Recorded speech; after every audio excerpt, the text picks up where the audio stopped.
अस्सलाम वालेकुम dear students, welcome to Stamp International Publisher. This is Tayyaba Shakeel. प्यारे बच्चों, हमने शुरू किया हुआ था चैप्टर 4 इकोसिस्टम, जिसमें अब तक हमने पढ़ा इकोसिस्टम क्या होता है, इकोसिस्टम की मिसालें पढ़ी, साथ ही साथ हमने लेवल्स ऑफ इकोसिस्टम को स्टडी किया। हमने जाना इंडिविजुअल्स क्या होते हैं, पॉपुलेशंस क्या होती हैं और कम्युनिटी क्या होती है। उसके बाद हमने शुरू किया हुआ था इकोसिस्टम के टाइप्स को, जिसमें अब तक हमने टेरेस्ट्रियल इकोसिस्टम के बारे में पढ़ा। तो प्यारे बच्चों, आज के इस वीडियो में हम इकोसिस्टम के दूसरे टाइप्स को भी डिटेल में स्टडी करेंगे। तो प्यारे बच्चों, अपनी किताबें खोलिए। Grasslands. Grasslands are areas that receive medium rainfall. Grasslands ऐसे एरिया को कहते हैं जहां पर बारिश मुतदिल होती है। Different types of grasses and herbs grow here. यहाँ पर मुख्तलिफ तरह की घास और झाड़ियाँ उगती हैं।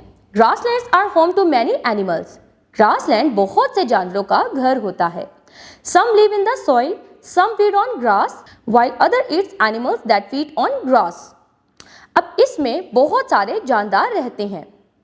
कुछ सॉइल में रहते हैं यानी मिट्टी में रहते हैं, कुछ घास में रहते हैं और घास खाते हैं, और कुछ ऐसे जानवर खाते हैं जो घास खाया करते हैं। Grassland animals. ग्रासलैंड एनिमल्स में कुछ जानवर जो यहाँ पर मौजूद है वो है zebra, bison, kangaroo, hawk and tortoise. Deserts यानी रेगिस्तान।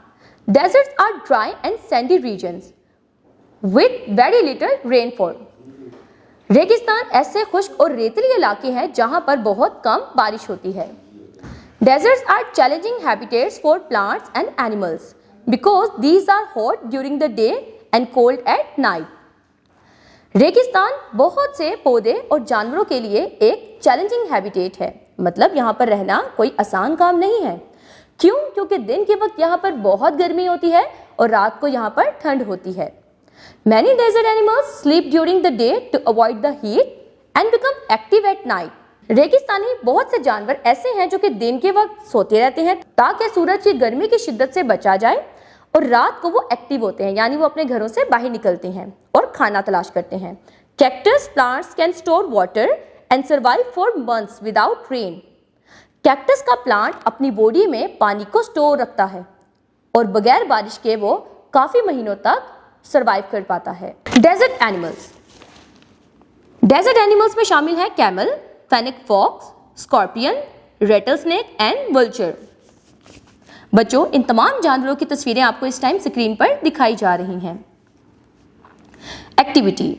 Work with a partner to create a mind map of as many animals as possible from forest, grasslands and deserts. बच्चों, आपने अपने पार्टनर या किसी क्लास फेलो के साथ एक माइंड मैप बनाना है जिसमें आपने फॉरेस्ट के जानवरों को और ग्रासलैंड में मौजूदा जानवरों को और डेजर्ट के जानवरों को लिखना है। इनकी एक फहरिस्त बनानी है, एक लिस्ट बनानी है। Aquatic ecosystem. अब हम पढ़ने जा रहे हैं एक्वेटिक इकोसिस्टम के बारे में। Ecosystems found in water bodies are called aquatic ecosystem. वो इकोसिस्टम जो पानी में मौजूद होता है उसको एक्वेटिक इकोसिस्टम बोलते हैं। There are two types. इनकी दो इकसाम हैं। पहली, fresh water ecosystems. These are found in ponds, rivers and lakes। Fresh ecosystem में शामिल हैं ponds, rivers and lakes। यहाँ का पानी साफ होता है, इस वजह से इनको फ्रेश वाटर इकोसिस्टम कहा जाता है। Common living things include fish, frogs and a variety of water plants. अब इनमें शामिल मछलियाँ, मेंढक और आबी पौधे। Marine ecosystems. These are found in seas and oceans which contain salty water। Marine ecosystem हम समंदरों को बोलते हैं। समंदरों का पानी नमकीन होता है और यहाँ पे भी जिंदगी आबाद है। Ponds ecosystem. Ponds are small aquatic ecosystems that support fish, frogs, insects and water plants. Ponds जिसको बोलते हैं तालाब, ये एक छोटा सा एक्वेटिक इकोसिस्टम होता है। अब इसमें मछलियाँ, मेंढक, कीड़े मकोड़े और आबी पौधे शामिल हैं। These habitats support fresh water and essential nutrients for the survival of aquatic plants and animals। इस तरह के इकोसिस्टम में फ्रेश वाटर होता है और न्यूट्रिएंट्स यानी ग़िज़ाइयत होती है जो इसमें मौजूदा आबी पौधे और आबी जानवरों के सर्वाइवल के लिए बहुत ज़रूरी होती है। Components of an ecosystem.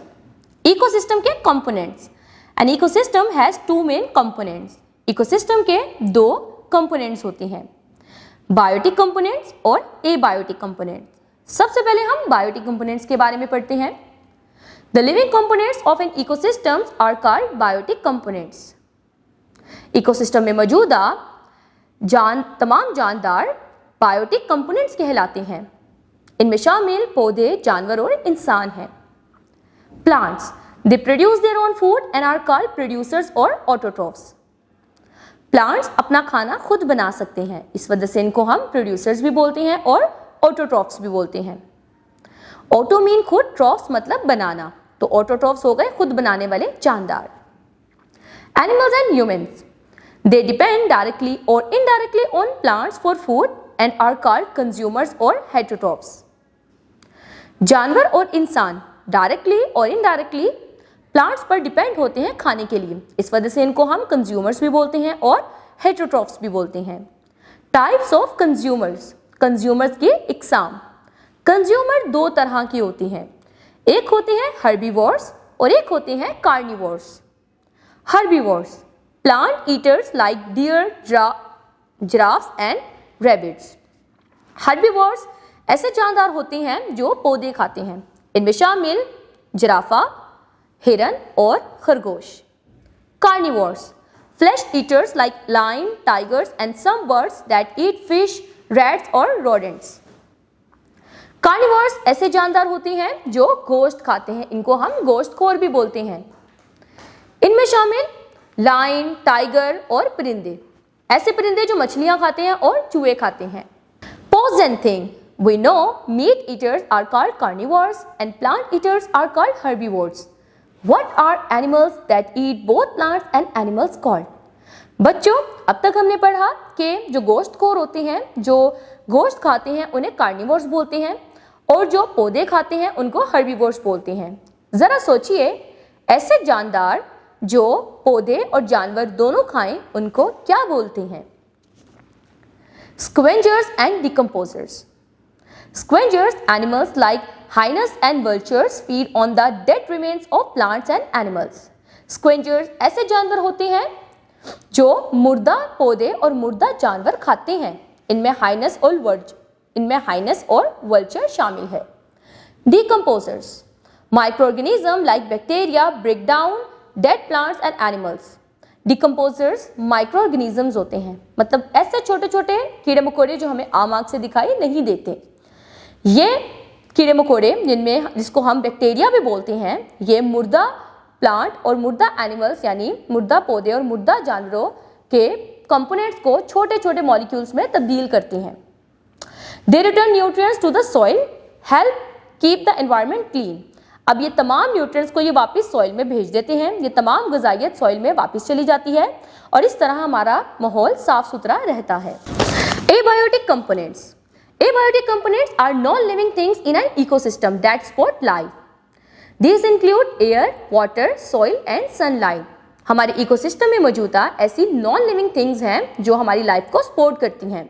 इसमें हवा, पानी, मिट्टी और सूरज की रोशनी शामिल है। Air, terrestrial land animals get the oxygen they need to breathe from air. Plants take in carbon dioxide from the air to make food. हवा, ज़मीनी जानवरों को सांस लेने के लिए ऑक्सीजन की ज़रूरत होती है और वो ये ऑक्सीजन हवा से हासिल करते हैं।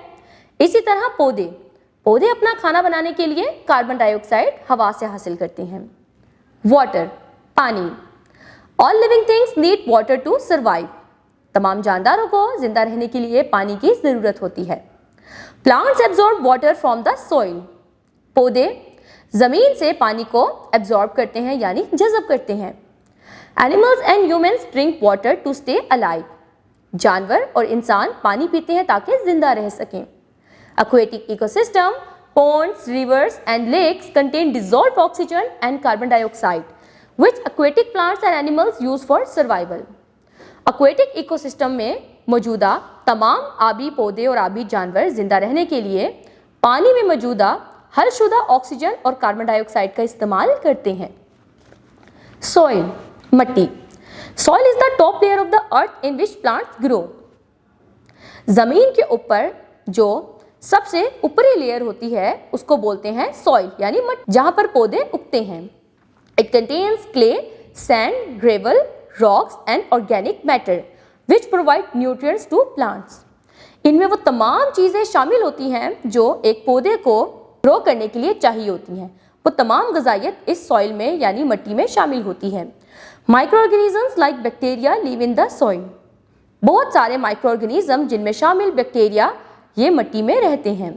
Small animals like worms, rats and snakes make their homes in the soil। छोटे जानवर जिसमें शामिल worms, चूहे और सांप ये मट्टी में अपना घर बनाते हैं। Sunlight. Green plants make their food using sunlight through a process called photosynthesis.